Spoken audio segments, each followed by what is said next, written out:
rapport au Faiseur de Diable, qui est donc plutôt roman noir polar, c'est ce qu'on appelle dans littérature le genre grande fresque aventureuse. C'est un roman très bouillonnant qui se passe au début du XIVe siècle, donc au début de la guerre de 100 ans, et au moment de l'arrivée de la grande peste noire en France.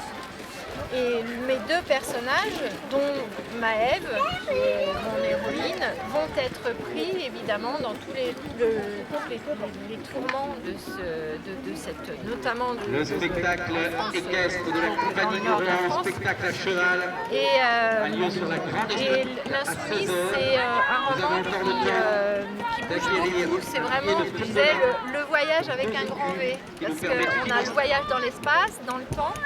La taverne est ouverte. C'est un roman où on démarre sur l'île de Sein en Bretagne. Merci pour votre soutien. Au début, Maëve, cette période, c'est aussi le début de la grande chasse aux sorcières.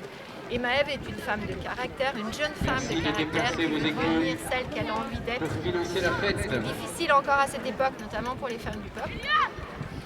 Et elle va devoir fuir les hommes parce qu'on cherche à l'arrêter Juste après et le à la spectacle brûler. équestre. Donc elle est obligée de fuir et en fait elle fuit tellement qu'elle arrive alors il y a toute une traversée de la Bretagne, il lui arrive beaucoup de choses parce que c'est ce que je vous ai dit, c'est une période très chaotique, il y a des troubles politiques, etc. Et quand elle arrive à Paris, peu de temps après, la peste sévit. Donc elle est obligée d'aller encore, de poursuivre son voyage. Elle est poursuivie par un lieutenant du bailli qui s'appelle Thibaut de Quimerge, qui était un noble, qui au départ était censé l'arrêter et qui va être très troublé, fasciné par cette femme et cette chasse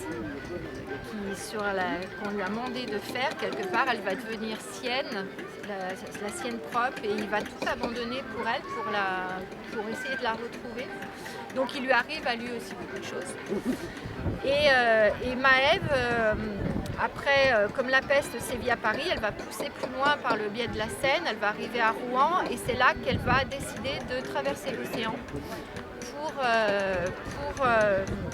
pour risquer sa chance dans alors ça s'appelle aujourd'hui le Canada, à ce moment-là on appelait ça plutôt le Vidland, qui était une contrée très sauvage, donc c'est une contrée qui quelque part correspond très bien à mon héroïne.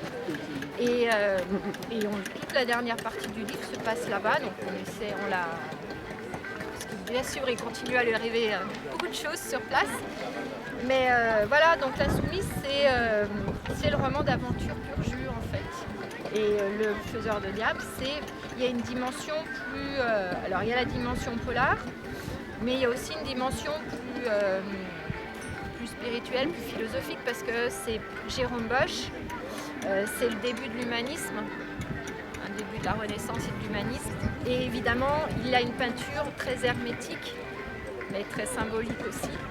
Et comme Jérôme Bosch fait partie de l'histoire, c'est l'un des personnages, et que mon personnage principal est fasciné par ce peintre, donc il y a toute une plongée aussi dans l'univers de l'artiste et de ce que sa peinture signifie, voilà. Donc c'est polar et en même temps, puis le personnage principal a une âme assez tourmentée, donc dans lequel ils vont le transformer en quelque sorte. Il a existé Jérôme Bosch? Ah oui, alors vous êtes inspiré de... Jérôme, moi j'aime beaucoup sa peinture. Et si vous allez voir sur internet après, vous verrez, c'est vraiment des tableaux étonnants. Il a beaucoup inspiré les surréalistes, notamment Dali.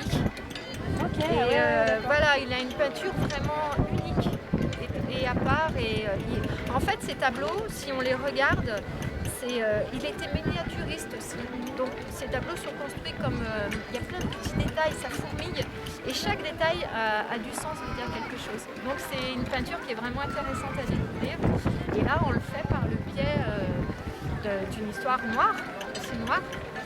Et surtout d'un personnage principal qui l'est encore plus. Mais ça correspond tout à fait à l'univers du peintre. Donc voilà.